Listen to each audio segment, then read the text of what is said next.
If you find yourself abandoning yourself in the heat of the moment, then this video is for you. You might be really sick of having the same things repeat themselves over and over and over again. I know that I used to be like that. I had done all the research. I had spent so many hours just learning and taking it all in and practicing and trying to love differently and trying to be different in the moment, and always I would fail. I would then have to mop up the mess, the self-deprecating comments that I'd always make to myself, and try to figure out, well, what do I do next? That didn't work. How do I make it better? I mustn't have applied it the right way. I mustn't have said it in exactly the right tone. And I would be constantly trying to just resolve these issues that didn't stop happening. I want you to know that there's absolutely nothing wrong with you. I also want you to know that the reason we have these recurring patterns is not because we haven't learnt enough. It's not because we don't understand well enough. It's actually because we have learnt how to be in relationship in a certain way. And until we look at that framework, it doesn't really matter what we do. We're still going to get the same results. This is why we can feel so despondent after a long time, after we've learnt everything, after we've done the workshops, after we think, ding, I understand why I do this. I know my attachment theory, and yet in the moment we come back to that same old feeling of powerlessness, of the feeling that you get when you abandon yourself. Actually, it's a terrible feeling. It's very helpless. It's just awful. It makes us feel bad about ourselves. It makes us feel hopeless about the relationship that we have, and we can sometimes not even see a way forward from that point. So I want you to know, all is good. You're not broken. There is a solution. Most of us have been taught how to do our feelings in a certain way. So, for example, when I was younger, and all of my life until I was 37 actually, I would have a feeling, it was uncomfortable, I didn't know how to process it, I didn't know what to do with it, so I'd jump into my head, I would try to analyse it, I would try to fix it, I would be looking for solutions, I'd be figuring out what's wrong, why am I here, what do I have to do about it, and then I would get caught in the loop because my mind is trying to change the external world so that I can feel better. Now, I don't know if you can see the inherent problem in that. I'm feeling something inside of myself, but my mind is trying to change the outside world to make my inside world feel okay. Therein lies a little bit of the problem. Not knowing what to do with our feelings in the moment means that our survival instinct is to jump into our head and try and fix it because it doesn't feel comfortable. Our nervous system might be going off. We might be in fight or flight, whatever the feeling is, often feeling unsafe, unloved, unappreciated, all of those feelings that really make us feel like we're at risk. They are all activated in those moments that we're triggered. We need to know what to do with them. We need to have a new method of dealing with our feelings, because the old method, which is jump into your head and try and fix it, only creates codependent-like patterns of relationship where we're trying to outsource a solution for the way we feel. And we all know, I hope by now, that isn't working for you. It is just prolonging that whole pattern and sometimes even making it worse, right? Over time, those feelings get worse and worse and worse because we're actually carrying with us all of the times that we felt that feeling from the past comes into this moment. When we go from our feeling state into our head to try and fix it, we're not addressing the feeling that we're having. So that feeling stays in our body. Now imagine we started having those feelings when we were little kids. We started feeling like we had a need that our parents didn't know how to resolve for us. And every time we refelt those feelings and jumped into our head, those feelings were never processed. So they keep adding up until we get to today and we have all of this feeling. It's a similar type of feeling, right? It has the same quality, it has the same theme, even though the event outside of ourselves that activated that might be completely different. That's why in today's day, if something happens to activate that feeling, we actually have a much bigger response sometimes than what the actual situation is that we're sort of in. And you know that feeling when you look at somebody, you go, wow, that was like a huge overreaction, right? That's because that's not the first time that they've had that feeling. That feeling is like many situations, all accumulated, all stored in the body. And today's event that has activated that wound, everything has come up and out at once. So I want you to know that there's nothing wrong with you if you feel that. You can absolutely do something about it, and that this is the way to do something about it. Now, I call this the heart shift. The heart shift is the way that we get from our head, which is trying to figure out what we're doing, because that's the job of the head, right? Here's a problem, you're at risk, your survival is questionable right now. I'm going to fix it. This is a huge problem. So we don't want to stay there. This here is what is based in fear. It's based in panic. It's based in survival. It's based in division. It others the other person. So there's us against them. There's me just trying to make sure that I'm safe. So we want, if we can, to try and get out of our head. So this heart shift will take you from your head into your heart so that you can resolve the feeling, so that you can then get back into your head and do something about it that's effective.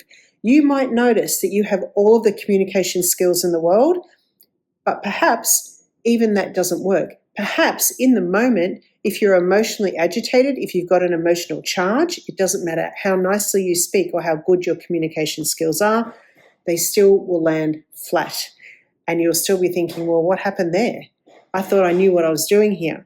But the emotional charge carries a feeling that lands on your partner or your child or the other person as a feeling, and then they are reacting to that feeling regardless of what you're saying. So here is the method that I have used, and I teach it to my clients, and I use it myself all the time. And it really helps you when you're feeling activated to get back into a state of inner standing. And now let's talk about inner standing for a minute. If you've got a feeling and you jump into your head and you're in a state of powerlessness, which is often what happens when we're activated, we feel powerless, we feel helpless, we jump into our head, there's fear going on, there's anxiety. Now, how solid do you feel in yourself? How solid do you feel, right? Not very, right? You feel like you're probably collapsing internally, like you might be putting on a brave face. I was really good at that. Putting on a great brave face, looking like you've got your shit together. How often when you're activated and you're in an emotional moment, can you feel so solid, like you're here? You are really here with yourself, solid in your own presence, and you can feel the strength in that. That's where we want to get to. From that place, we can make effective decisions. We can actually connect with our true nature. We can be intuitive. We can have clarity. All of the things that are missing for us when we're in our head and when we're in powerlessness, that's what we get when we're able to come back into our inner standing. Now, I'm touching my heart because for me, it's a real feeling in my body. It's a real strength. It's a real I'm anchored here, and there's nothing that's going to move this. This is my inner standing. Now, the heart shift helps you get from the head, the powerlessness, the wobble, the understanding, but not being able to live it in practice, to inner standing, where I can live this in practice, where I can live true to me in practice, where I can actually turn up and be unshakable inside myself regardless of what's going on outside. That's what the heart shift does. Let me give you the 5 steps to it, and I'm going to suggest that you have a look on my website because I will have a downloadable PDF for you there as well. Shift, let's use those letters, S. So if you can stop for a minute and if you can remind yourself, this is an opportunity for me to reclaim my power. This is the moment that you have to do it, not in 5 hours' time when you're not activated anymore, sitting at your journal, writing out what happened. No, right here, right now, in situ is your point of pure potential to start to change the trajectory of the way you do relationships. If you don't take this moment, you miss the opportunity. So why wouldn't you take it? Because here and now is when to grab it. H, hold. Now, holding is about really holding ourselves. One of the reasons we feel powerless is because when we're activated, we sort of revert to feeling like a child again, and we feel lost, we feel alone, we feel like, there's nothing here that's safe, I'm not held, there's nothing here. But what happens if you, instead of just going with that in your head, try to fix it thing, what if you just stop for a minute and go, whoa, okay, I'm just going to hold myself right now. I'm here for me. I'm not going anywhere. I'm not going to abandon myself. I'm not going to walk away to keep them happy. I'm just going to stay here with me and I'm just going to feel my feels. Might feel big, might feel uncomfortable, but I'm not going to abandon myself again. I'm going to hold myself. Now, what that does is that actually brings in a feeling into the body of safety. Now, I want you to remember this. This is like critical. We look outside for a feeling of inner safety quite often. We try to find it in our partners, our children, our work, our life, our achievements. But you know, the real place to find safety is internally. If I can come back into my inner standing, that is my safety. And that safety goes with me wherever I go. Can you imagine how you're going to start turning up when you've actually flicked the switch on for that inner standing? It's huge. Identify is an important thing because in this moment, we can actually start to process what's going on and use it to extract wisdom to become more and more empowered in our inner standing. I want to identify what's actually going on here. I think it's because they're not treating me nicely. I think it's because they're speaking to me rudely. I think it's because I don't have enough money. Whatever it is, the event that I see that I'm blaming for why I feel this. And I want you to know that there's always two levels. There's the event and then there's the way I feel about the event. Often we just look at the event and we think, well, if we change that, we're going to feel okay. But maybe like me, you've realized that you've tried to do that for many, many years, not giving away my age, many, many, many years, and it still didn't work. So give this a go. When you actually get activated by something, just stop for a minute. Again, remind yourself it's an opportunity, hold yourself, and identify what is it I'm really feeling. Well, I'm feeling frustrated. Okay, frustrated is just a label. What's underneath frustration? Well, actually, I feel frustrated because I don't feel like I'm appreciated. I feel like I'm not seen. I feel like I'm not heard.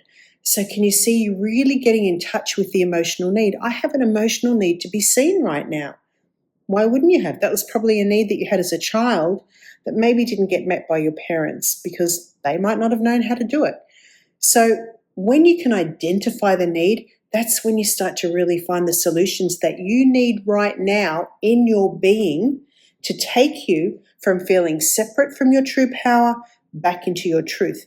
So we want to move ourselves from that activated separate state back into this inner standing, this real power. And the way we do that is we start to identify, well, what was it that put me out there? What put me out there was this feeling that there was something missing, and that activated my need for survival, for safety.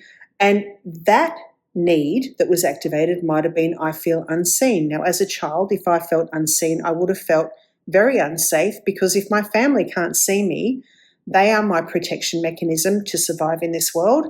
And if they don't see me, if I'm invisible, what safety have I got? And so as a child, we learn all of these behaviors to try and keep ourselves safe. But right now, as an adult, we're trying to dismantle all of those old behaviors that we learned as a child that kept us safe, because right now as an adult, they're not working so well, right? So here we are. We've identified our emotional need. Now, let's say it's unsafe. Okay, I feel unsafe in this moment. And I don't mean physically necessarily. I mean emotionally unsafe, because there are many moments that we feel emotionally unsafe and perhaps we don't even identify that that's what we feel. And so say I feel emotionally unsafe. I feel like there's nobody here for me. I feel like I'm all alone. I've identified that that is my emotional need right now. I want to feel safe. I want to feel the need. So does it make sense to you that if I have a perception that I'm empty, for example, I'm missing the feeling of safety, if I fill myself up with feelings of safety, what's going to happen? I come back to wholeness. I come back to empowerment. I come back to this sense of presence, this sense of regulation, this sense of strength, this sense of inner standing. So I'm filling myself up with the emotional need that I've identified I'm missing. How do I fill myself up with safety? Again, and like this, I know sounds a bit weird, but honestly, we can generate any feeling we want, and that is where our solution lies. If I feel unsafe in my body, how can I bring a feeling of safety to my body? I might close my eyes. I might imagine that I'm holding the little girl inside of me and just saying to her, you're safe, you're safe, you're safe. I might even just hug myself. I might remind myself how safe I am. I'm saying I'm in this beautiful home. I'm feeling comfortable. I'm safe. I have people that love me. What I'm trying to do is not just tell myself stuff. I'm trying to generate the feeling of safety. And you'll notice after a while that you start to come back to this sense of fullness and wholeness, like there's nothing missing right here. I'm present again. Now that I'm in my wholeness, I'm actually in my truth, the truth of me. There's nothing missing. All of me is here. I'm in my personal presence. And now I take action. I might need to say something about what's just happened, but because I'm saying it from my truth, it actually has authority. It has power. It has an essence to it. I might need to stop doing something that I keep doing that puts me in a position to be hurt. I might be able to see now, wow, okay, that's the role I played in this, and I'm going to stop doing that because that creates this recurring pattern. So I'm actually extracting the wisdom from the situation now, and I can do that because I'm back here in my wholeness. I can admit to myself all of the things about this situation that don't serve me. But doing that from truth is the key. Doing that from my presence is the key. Talking from this place is the key. Acting from this place is the key, because you're acting from your inner standing. You're acting from this place of real anchored in your body, your truth. And when you act from that place, what you're creating is you're creating more of that. Your thoughts, your words, your actions are coming from this place, so that's what they're creating. Compared to when you're reactive and you're in your head thinking about how you're going to fix things up, when you're in that place, what you're creating is more conflict, more separation, because you're not coming from this place of inner standing for truth.